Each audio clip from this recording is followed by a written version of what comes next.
ഇതെന്താ കൊറേ നല്ല മുരിങ്ങയുടെ ഇല കിട്ടിയിട്ടുണ്ടല്ലോ.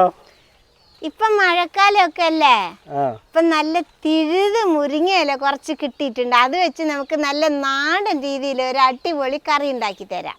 മുരിങ്ങയുടെ ഇല കറിയോ? മുരിങ്ങക്കറി.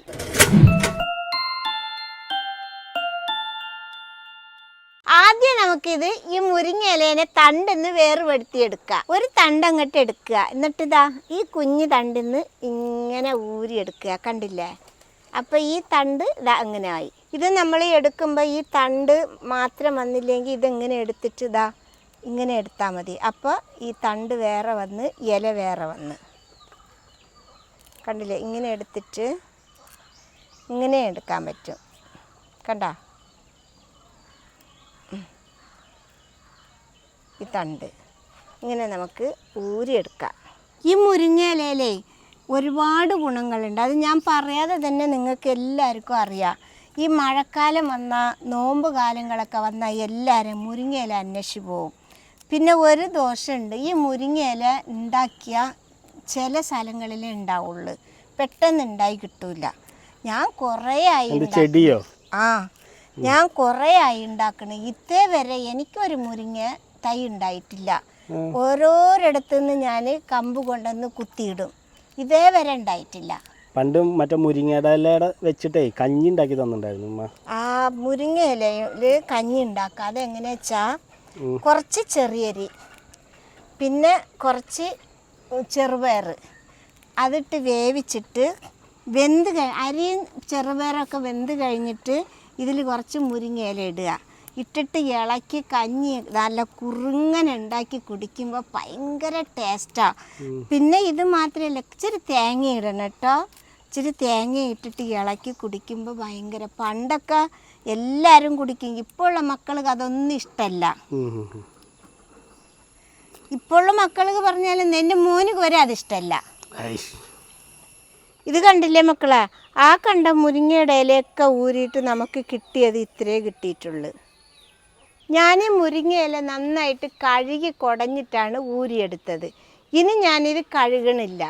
ഇനി നമുക്ക് ഈ മുരിങ്ങക്കറി ഉണ്ടാക്കാൻ ഒരു അരപ്പുണ്ടാക്കണം. അത് ഉണ്ടാക്കിയെടുക്കാം. അതിന് വേണ്ടി ഞാനൊരു ജാറിലേക്ക് 1 കപ്പ് തേങ്ങയാണ് ഇട്ട് കൊടുക്കുന്നത്. അതിൻ്റെ കൂടെ 5-6 ചെറിയ ഉള്ളി തോല് കളഞ്ഞത് ഇട്ട് കൊടുക്കുക. ഇനി 4-5 ഇല്ലി വെളുത്തുള്ളി. ഇനി നമുക്ക് ഇതിൻ്റെ ഒപ്പം 1/2 ടീസ്പൂണ് ചെറിയ ജീരകം, എന്ന് വെച്ചാൽ നല്ല ജീരകം, അതിട്ട് കൊടുക്കുക. 1/2 ടീസ്പൂണ് മുളക് പൊടി ഇട്ട് കൊടുക്കുക. ഇനി അതോടൊപ്പം ഒരു 1/4 ടീസ്പൂണ് മഞ്ഞൾപ്പൊടിയും കൂടി ഇട്ട് കൊടുക്കുക. ഇനി നമുക്കിതിലൊരു 1/4 കപ്പ് വെള്ളം കൂടി ഒഴിച്ച് കൊടുത്തിട്ട് നന്നായിട്ട് മഷി പോലെ അരച്ചു കൊണ്ടുവരാം. ഇതേപോലെ നന്നായിട്ട് അരച്ചെടുത്തിട്ടുണ്ട് കേട്ടോ. കണ്ടില്ലേ? നീ ഇതിവിടെ ഇരിക്കട്ടെ. ഇനി നമുക്ക് കറി ഉണ്ടാക്കാൻ തുടങ്ങാം. ഇത് കുറേ സമയമൊന്നും പിടിക്കില്ല, സിമ്പിളായിട്ട് ഉണ്ടാക്കാൻ പറ്റുന്ന കറിയാണ്. നമ്മുടെ ചട്ടി ചൂടായിട്ടുണ്ട്. നമുക്കൊരു 2 ടേബിൾ സ്പൂൺ പോലെ വെളിച്ചെണ്ണ ഒഴിച്ചു കൊടുക്കുക. ഞാൻ ഈ ഇറ്റാലിയുടെ വെളിച്ചെണ്ണയാണ് ഒഴിക്കുന്നത്. നമ്മുടെ നാടൻ വിഭവങ്ങൾ ഉണ്ടാക്കുമ്പോൾ നമ്മുടെ നല്ല ഒറിജിനൽ വെളിച്ചെണ്ണ ഒഴിച്ചുണ്ടാക്കുന്നതിൻ്റെ ടേസ്റ്റാണ് ഒരു ടേസ്റ്റ്. നമ്മുടെ വെളിച്ചെണ്ണ ചൂടായിട്ടുണ്ട്. ഇനി ഇതിൽ 1/2 ടീസ്പൂണ് കടുക് ഇട്ട് കൊടുക്കാം. കടുക് പൊട്ടി വരട്ടെ.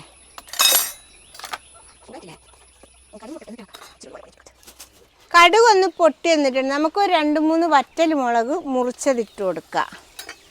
ഒന്ന് ഇളക്കി അതൊന്ന് വാടി വരട്ടെ. ഇനി നമുക്ക് ഒരു 5-6 ചെറിയ ഉള്ളി റൗണ്ടിൽ മുറിച്ചത് അതിട്ട് കൊടുക്കാം. അതിൻ്റെ കൂടെ തന്നെ നമുക്ക് ഇച്ചിരി കരിവേപ്പിലയും കൂടി ഇട്ട് കൊടുക്കാം. നന്നായിട്ട് ഇളക്കും മോനെ. ഉള്ളിയൊക്കെ ഒരു ഗോൾഡൻ കളറായി വരട്ടെ. ഗോൾഡൻ കളറോ? അപ്പോഴാണ് കറിക്ക് നല്ല ടേസ്റ്റ് ഉണ്ടാവുക. കയ്യിൽ തീ കൊള്ളണ്ട കേട്ടോ. ഇത് കണ്ടില്ലേ മക്കളെ? നമ്മുടെ ഉള്ളി നല്ല ഗോൾഡൻ കളറായി വന്നിട്ടുണ്ട്. ഇതേപോലെ വന്നാലാണ് കറിക്ക് നല്ല ടേസ്റ്റ് കൂടുതലുണ്ടാവുക.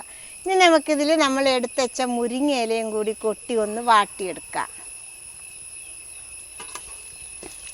ഇത് തോനുണ്ടല്ലോ ഇല. ഇത് ഇനി വാടുമ്പോൾ ഇച്ചിരിയേ ഉണ്ടാവുള്ളൂ, നോക്കിക്കോ. മക്കളെ ഇലയുടെ കളറൊന്നും മാറാൻ പാടില്ല കേട്ടോ. 1 മിനിറ്റ് വരെ നമുക്ക് ഇളക്കി കൊടുക്കാം. ഈ ഇലയ്ക്ക് അധികം വേവൊന്നുമില്ല കേട്ടോ, പെട്ടെന്നാവും. ഇനി നമുക്ക് ഇത് ഇലയൊക്കെ നന്നായിട്ടൊന്ന് വാടി വന്നിട്ടുണ്ട്. ഇനി നമുക്ക് നമ്മൾ അരച്ചു കൊണ്ടുവന്ന് അരപ്പിട്ട് കൊടുക്കാം.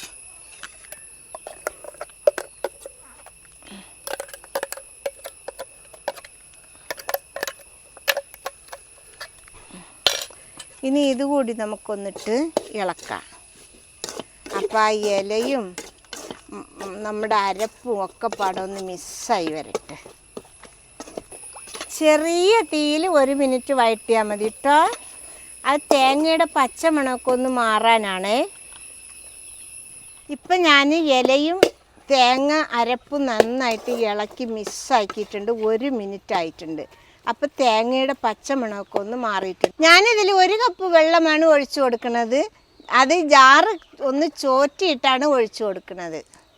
ഇനി നമുക്കിതിൽ പാകത്തിനുള്ള ഉപ്പ് ഇട്ട് കൊടുക്കാം. ഞാൻ ഈ കറി ഉണ്ടാക്കുന്നത് ഒരു കുറുകിയ പാകത്തിനാണ് ഉണ്ടാക്കുന്നത് കേട്ടോ. അപ്പോഴാണ് ഈ കറി കൂട്ടാൻ നല്ല ടേസ്റ്റ് ഉണ്ടാവുക. വെള്ളം പോലെ ഉണ്ടാക്കുമ്പോൾ വല്ലാതെ ഒരു കറി പോലെ വെള്ളം പോലെ ആയിപ്പോവും. നമുക്ക് നന്നായിട്ടൊന്ന് ഇളക്കി ഉപ്പും വെള്ളവും ഒക്കെ ഒന്ന് മിക്സാവട്ടെ. ഇനി നമുക്കൊന്ന് കത്തിച്ച് തിളപ്പിച്ചെടുക്കാം. ഇപ്പം നമ്മുടെ മുരിങ്ങക്കറി ഇതാ തിളച്ച് തുടങ്ങിയിട്ടുണ്ട്. ഇനി നമുക്കിത് ഇറക്കി വെക്കാം.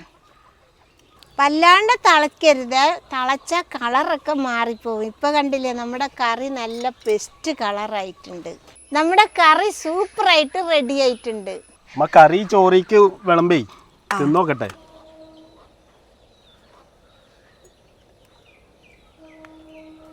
അല്ല, ഇതിന് സൈഡ് ഡിഷ് ഒന്നുമില്ല. കോഴിമുട്ട പൊരിച്ചിട്ടുണ്ട്. പപ്പടം കൂടി ഉണ്ടെങ്കിൽ നല്ല സൂപ്പറായിരിക്കുമായിരുന്നു. പപ്പടം ഉണക്കമീനൊക്കെ ഇതിന് ഭയങ്കര ഇതാ. പണ്ടുള്ള കാരണന്മാരുടെ കറിയാണിത് കേട്ടോ.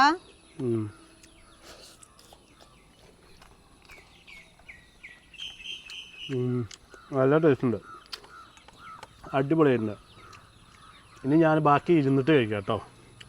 ഈ മുരിങ്ങ ഇല കറി പറഞ്ഞാൽ എല്ലാവരും വീട്ടിലുണ്ടാക്കും. ഉണ്ടാക്കാത്ത ഒരു വീടും ഉണ്ടാവില്ല. എന്നാൽ ഇതേപോലെ ഒരു പ്രാവശ്യമെങ്കിലും ഉണ്ടാക്കി നോക്കണം കേട്ടോ മക്കളെ. ഉണ്ടാക്കി നോക്കിയിട്ട് കമൻറ്റിൽ എങ്ങനെയുണ്ടെന്ന് എഴുതി അറിയിക്കുക. ഇഷ്ടപ്പെട്ടാൽ സബ്സ്ക്രൈബ് ചെയ്യുക, ലൈക്ക് ചെയ്യുക, കമൻറ്റ് ചെയ്യുക, ഷെയർ ചെയ്യുക. ഫോളോ ചെയ്യാനും കൂടി മറക്കരുതേ.